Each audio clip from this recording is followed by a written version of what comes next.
say live in the corner. It does say live now. Absolutely tremendous start. I'll edit that out. Hello, welcome to what is a bite-sized Garibaldi Red, as we discuss all the latest transfer news around Nottingham Forest, because there's so much of it. There's so many ITK journalists, as they say, on Twitter. So we thought we'd go through that and discuss what's actually happening with the Reds as they look to make their first summer signings. To do that, I'm joined, solely by Reds fan Michael Temple. Hello, Temps. How are you? I'm good, Matt. So we might be live. So can I swear or not? No, don't swear. No? We're definitely live now. Right, just so I'm clear. The clock says we've been live for 34 seconds, so that's good. And there are lots of people watching, so we're definitely live. So hello to everyone. What we'll do, I think, we'll go through the team from back to front, I guess, because there's so much happening and so many rumours. We'll just go through them one by one, starting with Dean Henderson, who has, agreed. The whole loan deal is basically agreed, and he's, as far as I know, definitely coming. No problems envisaged there. He's just away for a few more days, so I don't think it's going to be announced straight away. But he'll be joining on loan from Man United. I confess, I don't know if there's an option to buy clause in there. I've seen conflicting reports on that, and reports saying that Forest will pay his wages in full. I was told at the weekend that wasn't the case, and he's not on quite as much as been reported. So maybe the stance has changed there when it comes to how much Forest are actually paying him. But he should be on the way, all being well. Brice Samba looks set to leave, unfortunately, I guess a lot of fans would say, probably going back to France. Temp, so I was going to ask you one thing about that. In fact, just the overall reaction. You think we discussed Henderson before we get into Samba. Does this feel like an improvement on the goalkeeping situation? Yeah, it's definitely an upgrade for me. I mean, you only have to look back at that Sheffield United season when they finished 9th, and he was outstanding. And we've all read the same thing about his assurance at Man U that he would have started last season as the number one in goal if it hadn't been for the timing of his COVID infection. So definitely an upgrade, and he is proven at this level. I know you're going to ask me about Samba, but I'll jump in now. The person doing his bidding has made a mistake there, because he's talked himself out of being a Premier League keeper for a season. We said last time there was no goalkeeper crisis at Forest. Samba had done a great job and probably deserved that chance. And I think he would have had it if he hadn't have become so unsettled by the money talk, the contract talk, which was clearly peddled by one of his representatives. He's on a bit of a PR offensive now, wearing his Forest kit and playing five-a-side in Paris with Guy Moussi. But I think Samba, or by proxy, his agent, has created a need for Forest to go out and get a better keeper, and they've done that in Henderson. So sorry to see him go. I'll never forget what he's done for us, but I don't think he can abide being a bench warmer in the Premier League, and I think he'll go back to France. Yeah, he was on Instagram last night posting workout videos and a Forest drill top as well. And I think, like you said, there might be a charm offensive going on there. If he doesn't go back to France, does he feel like a number two, or does it feel like probably it's just best for everyone to shake hands and move on now? Yeah, I think Forest have written him off, haven't they? They've made a plan which doesn't allow Brice Samba to hold them to ransom. And if Henderson or an equivalent signing wasn't on the radar, they'd be back to the table and talking money to convince him to stay. But we're shopping in a different supermarket now, aren't we? And there's that retune, which will be the case in all these players we come on to talk about. We're not looking at them for a championship lens. So the players that were standouts last year won't be at this level. So Forest have seen an opportunity to attract a keeper of Henderson's quality, and we've just got to move on from Samba now. I don't think it's in anybody's interest for him to be the bench warmer. And let's hope that we can get a full season out of Henderson and he delivers what we expect. Like I say, I hold my hands up, confess I don't know about the option to buy. Does that bother you if he just comes on a straight loan for a year? We might be back where we are now with Spence and three other loan players. Only in so much as there's clearly a good relationship with Man United. There seems to be a fair and open process of negotiation and a trust off the back of Jimmy Garner being with us for the last couple of years. So I think you've spoke before, Matt, about this loan without an obligation to buy closes the door on further loans from Man United. So only for that reason, I don't think he'll be any less committed to being a good keeper for Forest if he's on loan rather than arriving permanently or with an obligation for it to become permanent. It just shuts down our ability to trade with Man United in the loan market for the entirety of the season. Yeah, I agree. I mean, obviously there's a World Cup coming up and there's no guarantee. England have got Pope, Pickford, Ramsdale. Henderson's going to want to get back into that mix. And then after that, he's either going to want to earn a deal at Forest, where Forest can have to pay a fair bit of money, or he's going to, believe he should replace David De Gea, which he obviously does believe now. So I think it's still a good situation for Forest. Looking further at the pitch then, centre-backs, Moussa Niakate. I saw that thing that Forest saying that they basically lowballs Mainz with their first offer. I guess that's transfer negotiations though, isn't it? And if Forest go in and have their first offer accepted, then maybe you're doing something wrong, are you? Yeah, totally agree. I think the club that does its business in the first week of a window, now everyone's had their week on the beach and come back, is paying over the odds. And we've seen transfer deadline day has emerged as the only time where you get true value and you can genuinely say without fronting that this is our best and final offer. So yeah, nothing to be concerned about there. That's the standard course of negotiations. Of course, we're impatient as fans and want to see Nick Randall shaking hands in the boardroom with these boys.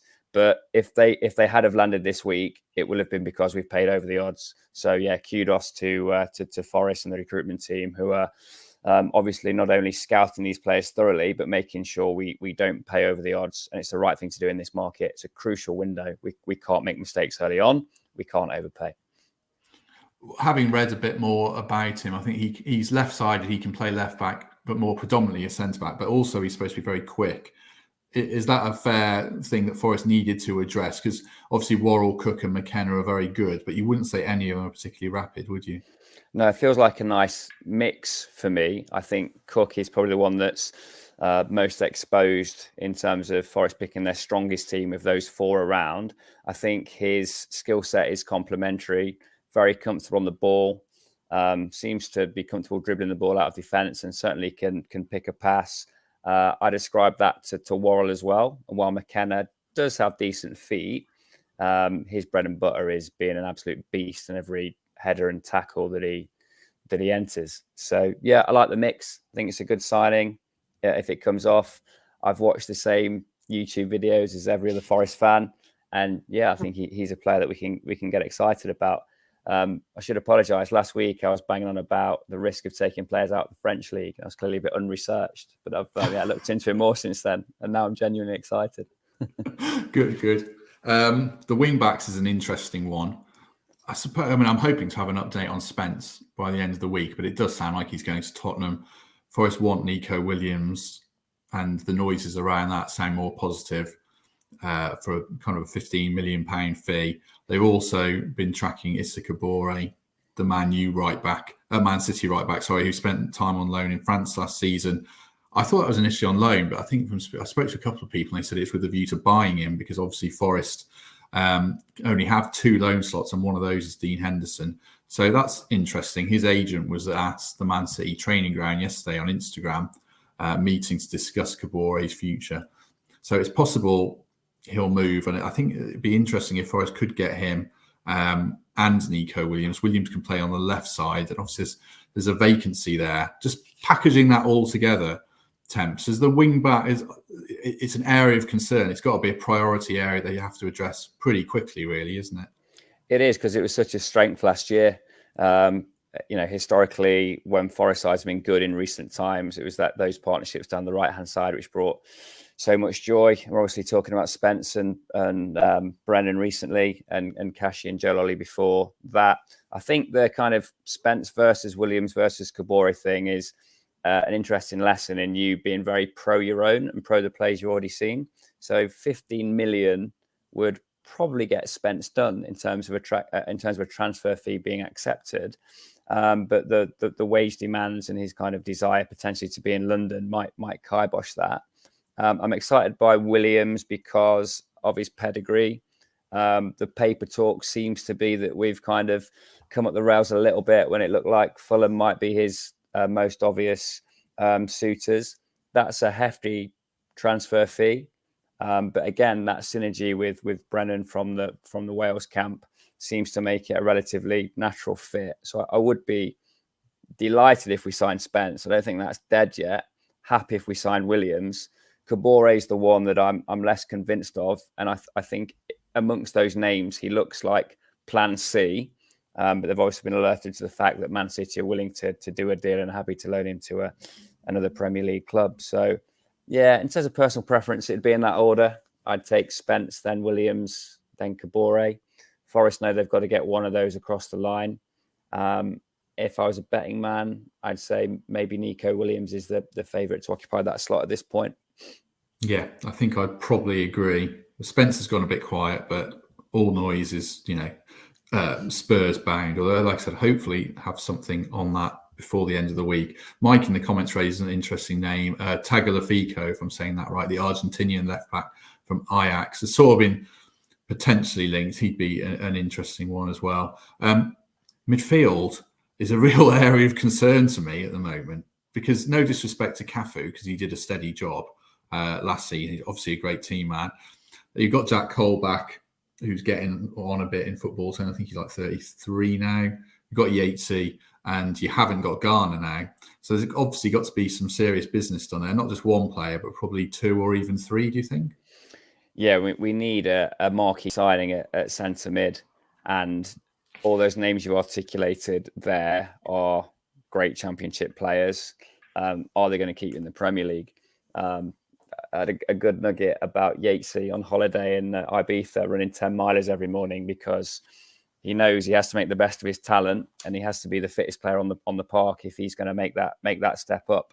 So I'm not concerned about playing Yatesy, but you're right. He needs to be surrounded by real quality, and to have that mix as well between, grunters who can win possession in the kind of Kante mold, and the box-to-box player, and then that kind of luxury man who can pick a pass and unlock a defence. So, yeah, a lot of work to be done in that regard. That there haven't been, I don't think yet we've heard the name of who those players are going to be. I think a centre mid will emerge that will take on and will become integral to this side, because it will certainly be not in the planning of the football department at the minute to stick with those names we've mentioned that are already through the door. Gibbs White could be that luxury player. If we're saying Yatesy is a potential starter, he needs another box-to-box or ball-winning midfielder around him to have the right mix in there. So, yeah, I'm a bit concerned by that position. Haven't been particularly excited by any of the whispers apart from Gibbs White. And, yeah, to your point, Matt, I think that will be a high priority for Forest to get at least two more centre mids through the door, if not three. Yeah, I mean, Maitland-Niles is one that was mentioned in the comments by Mike. I see that has gone a bit quiet. He's that kind of dynamic player that I think they're probably going to need. And I think they need just a big hard player to sit in front of the back four in some of these games, because you can't play a proper 4-3-3 against Man City away, can you? You're going to lose 6 and 7. So they do need a proper City midfielder, do you think? Yeah, I mean, look, we're not going to be a possession side, are we? We're going to play against, certainly when we're playing against top 10 teams in the Premier League. So we're going to have to set up with a relatively deep line midfielder, but one that's also confident on the ball and can make that quick transition, exploit the pace, as we did last year. But it's a different version of it, because whilst we often had less possession than the Oppo last year, we knew we could smash them on the break and get in down the sides. So I'd be interested to see if that's still the way forward. But central midfielders need to score goals, make goals, stop goals. And I think in the Championship, it's good enough to be good at one of those things. In the Premier League, you need to have two of those facets. And that's the kind of player we need to find quickly. Yeah, a couple of people. Lee asking, is Maitland-Niles good enough? I think he probably is, actually. He had a really good spell at West Brom on loan. I know they got relegated, but he was basically their best player. I think he is probably good enough. Rothwell, people asking about, all the indications are he's going to Bournemouth. That's gone really quiet on the Forest front. People, like you mentioned, Gibbs White there. I think we're in the position where it depends what Wolves do. They need, because they've got Traore, who sounds like he wants to go. They've lost Trincao. They basically really only got Podence and Pedro Neto, who play those kind of narrow 10 roles that drift wide, which is what Gibbs White is. So if they get someone, then I think it heightens the chance of Gibbs White coming. I think you get the impression he'd actually be all right in terms of wanting to come to Forest because of the Cooper link. And he could be an X-factor player with Brennan, who we certainly hope signs a new contract. He's got that year left, and that is a big concern. I mean, how big a concern is Brennan's contract, or are you pretty relaxed about it? Yeah, again, my hunch is he'll sign his contract. That doesn't mean he's going to stay at Forest for 5 more years, because his ceiling is very high. If he scores 2 goals in the group stage of the World Cup, then there'll be plenty of people taking a closer look. But I think it's a win for everyone if he signs, earns the money that he needs. If we're being brutally honest about it, gives Forest a security that he's going to be their player, or he's going to leave for a sizable fee. I don't think it disrupts his career at all by signing a contract now, having at least one Premier League season, hopefully many more, and then progressing with his career, hopefully with Forest, but potentially elsewhere if he absolutely needs to. Forest are protected by receiving a fee. It just seems worst possible case for anyone is for him to have a Premier League year on Championship money or League One money. Not sure when he signed his deal, and disappear mid-season or at the end of the season for no money. So look, he's playing the same game that every player has to play. It's not disrespectful. It's not him being disloyal. He wants to be paid his market worth. He probably wants to hear the same assurances that the fans do, that he's going to be surrounded by a squad that's going to compete in the Premier League and avoid relegation from the Premier League. So no, not concerned. I think it'll get done. And you should get his dad on to ask him directly at some point. I'd love to. I think he's on holiday, taking a well-earned break at the moment, probably. Strikers then, or proper number 9s. Now, we were YouTubing how to pronounce his name so as not to make a fool of ourselves, but we probably will anyway. Tayo Awanai. Was that the right pronunciation? It's easy for you to say, Matt. So we'll go with that. I mean, he looks like a beast, doesn't he? Just physically intimidating. There's that great photo of him on the running track behind Sadio Mane and Mo Salah, and he's huge. Clearly an alternative to Keenan in terms of that physical presence, but also he can score goals. And you're no mug to have been signed by Liverpool after the depth of research and the amount of hits they've had in the transfer windows in recent years. And it was only work permit reasons that prevented him from playing there, hence the loans and ultimately the transfer to overseas. So, yeah, if we're going to stay in this league, we probably need, what's realistic, 12 to 15 goals from him. And yeah, he's a player I'm quite excited about, even if I can't pronounce his name. Yes, me the same. I think we'll definitely get the chance to learn it, because I'm sure he's coming, barring, well, he'd have to fail his medical. So, touch wood, his eyes are okay and everything, and that goes through, because he's either on his way or he's here. But yeah, Forest have agreed that club record fee for him, and he'll be the main front man next season, as far as I understand it. And then obviously Sam Surridge is going to have to step up and prove himself. What do you think about Surridge? He's a real confidence player, isn't he? His finishing was tremendous when he was on song. Do you feel like he's perhaps someone who needs to hit the ground running in the Premier League? Yeah, I certainly won't write him off. I think there were some of those one-touch finishes last season were top class. He really surprised me how impactful he was, how fit he was. Very, very quickly found himself starting games after a period of time in which he hadn't been, and he looked more than able to cope with that. I think he's the type of player that Steve Cooper can add value to, and that'll be a big part of all of these discussions beyond the money, beyond being in the Premier League. Steve Cooper is a manager that I think a lot of players want to play for. And he's just got a track record already at Forest of dealing with people in the right way and adding value to players, spotting untapped potential, and yeah, Surridge is a great example of that. If he started every game, would he get 10 goals in the Premier League? Probably not. But I think the role he'll have in the squad is solid backup. And yeah, let's hope he can continue the form that he found at the end of last season. They need another striker as well, don't they? People are mentioning the Ukrainian striker Dubrovik, if I'm saying that right as well. This is a hazard of the Premier League. You get linked with players who you absolutely cannot pronounce their name. Happens in the Championship as well, but there's a whole new batch that, like you say, we're shopping in a different supermarket now. There's him. I don't know if Keenan Davies is written off completely yet. If the Villa lower the price, because there's 5 subs, aren't there? Forest are going to need. Obviously, we've got Lewis Graben to mention as well. And I'll ask you about him in a sec, but Forest need a depth of squad now where they can compete with 19 other really good clubs. Probably almost all of those have got massive squads, haven't they? Yeah, my hunch is that the reason they've pursued Awoniyi is because they've written off the deal for Keenan Davis. Might be wrong. I'm speculating, but that's how this process would work.